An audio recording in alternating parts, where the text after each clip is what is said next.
Eh bien bonjour tout le monde, c'est Kezen, j'espère que vous allez bien. On se retrouve aujourd'hui pour une nouvelle vidéo, mais avant de commencer celle-ci, on vient de passer le cap des 5000 abonnés, donc je tiens réellement à vous remercier. Et merci aussi à tous ceux qui ont rejoint le Discord, et n'oubliez pas, le lien est dans la description. Mais en tout cas, je vais tout faire pour vous proposer un maximum de contenu. Et puis sans tarder, commençons la vidéo. Ça fait maintenant 3 fois que je réalise des vidéos sur des créateurs de contenu qui ont commencé sur Minecraft. Entre Fuse, Furious Jumper et maintenant Redkill, ça commence à faire pas mal, mais certains ont mal tourné. Mais du coup, on va continuer avec Redkill. Et on va dans un premier temps analyser le contenu visuel de la chaîne, c'est-à-dire les miniatures, les titres, le logo de la chaîne, etc. Ensuite, on passera au contenu vidéo, c'est-à-dire à la qualité, voir si le montage est travaillé, s'il y a de la recherche pour ces vidéos, voir aussi s'il y consacre du temps, parce que ça aussi c'est très important, ne pas bâcler, prendre son temps et tout ça. Après nous expliquerons pourquoi Redkill a-t-il changé de contenu soudainement, on essaiera de trouver des hypothèses, et je précise bien hypothèse parce qu'on n'est jamais sûr de rien, on ne peut pas être certain. Et pour finir, on verra tous les bénéfices que cela lui a apporté sur le fait qu'il a changé de contenu. Parce que oui, croyez-moi, les créateurs de contenu savent très bien ce qu'ils font, ils ne vont pas changer de jeu soudainement comme ça. Et s'ils le font, c'est parce qu'ils ont quelque chose à gagner derrière. Enfin bref, dans un premier temps, laissez-moi vous le présenter. Redkill est tout simplement un vidéaste proposant des vidéos actuellement sur Roblox. Il a commencé YouTube avec des concepts sur Minecraft, mais il a complètement délaissé le jeu en sachant que sa dernière vidéo sur Minecraft remonte il y a plus de 3 ans. Je parle bien d'une vidéo qui est faite sur le jeu et pas des concepts qui sont tirés sur Roblox. Mais bon, ça on y reviendra plus tard dans la vidéo. Il compte actuellement 2 140 000 abonnés sur sa chaîne YouTube et si vous voulez voir à quoi ça ressemble, regardez. Bon,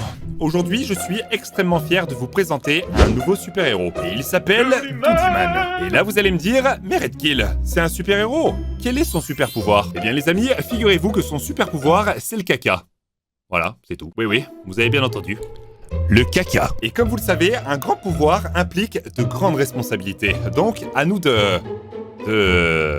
Je ne sais pas comment finir cette phrase. Maintenant que vous avez une idée de qui est Redkill, on va pouvoir rentrer dans le vif du sujet. En commençant par l'aspect visuel, et là on peut vraiment voir que les miniatures sont vraiment faites afin d'attirer l'œil. Mais ça, personne peut lui reprocher, chaque créateur ou créatrice de contenu cherche systématiquement à ce que leurs miniatures fassent cliquer. Après honnêtement, ce ne sont pas les plus belles que j'ai vues. De plus, les miniatures sont souvent différentes, il ne suit pas un pattern spécifique. Je prends l'exemple de Punisher, on peut voir que ces miniatures sont souvent les mêmes, mais du coup ça aide pour la visibilité, en sachant que chaque personne qui voit ce genre de miniature, et ben il se référence directement à lui. Or avec Redkill ça part un peu dans tous les sens, après difficile de suivre un pattern quand il y a du gaming, du test, etc. Au niveau des titres, je trouve qu'il n'y a rien d'alarmant. Après, c'est sûr que je suis pas la personne qui irait cliquer sur l'une de ses vidéos. Mais comme la plupart de sa communauté est jeune, il peut se permettre de mettre des titres assez enfantins. Du style, je deviens le super-héros du caca, ou encore j'ai créé un bébé mais pas de la bonne manière. What the fuck? C'est clairement pas dingue, on est d'accord. Mais du coup, qu'en est-il de son contenu vidéo? Aujourd'hui les amis, on va créer un véritable empire de youtubeurs. Et pour cela, il va falloir commencer à créer notre usine afin d'accueillir les meilleurs youtubeurs de la région, afin de commencer à générer des abonnés. Et aujourd'hui, c'est cette roue du hasard qui va choisir ce qu'on va dépenser dans la boutique, mais surtout moi je peux tomber sur le bouton des champions. Ça coûte 1000 Robux, mais ça nous permet d'avoir un multiplicateur d'abonnés de x50 à chaque fois qu'un youtubeur fera une vidéo. Alors j'espère...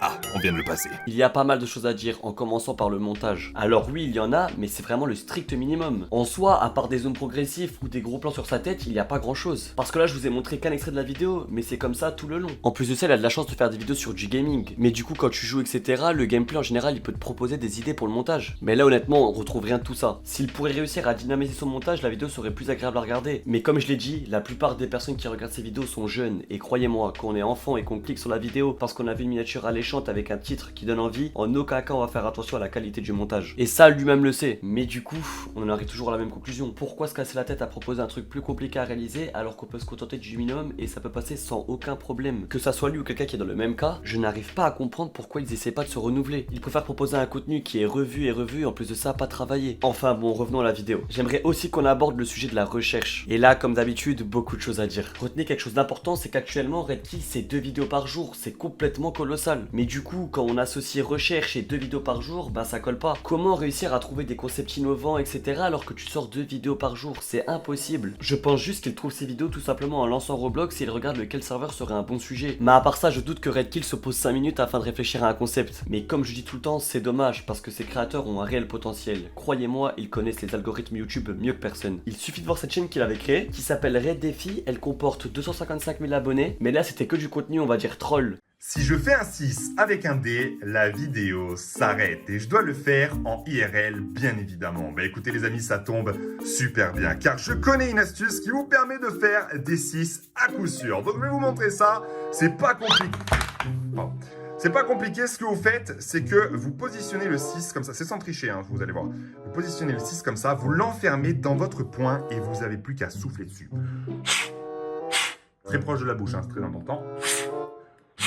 Et là, il est prêt. Il est prêt, il est prêt, il est prêt, il est prêt. Vous n'avez plus qu'à le lancer et le 6 est assuré. Mais tout ça pour dire qu'ils connaissent chaque recoin de YouTube. Mais le fait de choisir la facilité, je trouve ça stupide. Ils pourraient davantage gagner en visibilité, en abonnés, etc. Pourquoi pas se faire inviter par des créateurs bien plus connus qu'eux? Mais malheureusement non, ils se contentent du minimum. Mais du coup, il doit bien y avoir des avantages sur le fait qu'ils réagissent comme ça. Eh bien oui. Dans un premier temps, le fait de proposer un contenu qui est toujours identique, ça garantit d'avoir un minimum de vues. Parce que croyez-moi, Redkill, même s'il a plus de 2 millions d'abonnés, les stats c'est vraiment pas ça. Il tourne actuellement entre 30 000 et 50 000 vues par vidéo. Et c'est pour ça qu'il a clairement peur de se diversifier. Il propose des vidéos sur un jeu qui lui garantit un minimum de visibilité, mais derrière s'il commence à innover etc, à tout moment c'est la chute. Donc il préfère sécure en spammant une vidéo par jour, prendre les sous qu'il lui faut, et ça s'arrête là. Mais ça c'est la crainte de tous les créateurs sur la plateforme, la chute. Mais moi honnêtement je suis Redkill, je vois les stats que je fais actuellement, je me dis je tente le tout pour le tout et j'essaie d'innover. Sérieusement comment tu peux être satisfait de faire 30 000 vues par vidéo alors que t'as 2 400 000 abonnés? Mais du coup si je devrais conclure sur la personne qui est Redkill, honnêtement c'est pas le pire youtubeur Roblox qui existe. Croyez-moi il y a des personnes qui proposent un contenu bien plus cringe et bien plus malsain. Après attention c'est pas le meilleur que j'ai vu non plus, mais si je devrais lui faire passer un message, comme j'ai dit avant, n'aie pas peur de te renouveler et arrête de te contenter du minimum parce que ça va pas durer longtemps. Enfin bon on arrive déjà à la fin de cette vidéo. Comme d'habitude merci à tous de l'avoir suivi jusqu'ici. Dites-moi aussi ce que vous pensez de Redkill dans les commentaires, je serais curieux de savoir. Je l'ai pas dit au début mais je remercie Punisher de la visibilité qu'il est en train de me donner. En plus de ça on est bientôt aux 500 membres dans le Discord, le lien est dans la description. Et pour finir abonnez-vous à la chaîne YouTube, on rush les 10 000 abonnés, c'est le nouvel objectif donc je compte réellement sur vous. Et moi je vous dis à samedi pour une prochaine vidéo et merci de m'avoir écouté.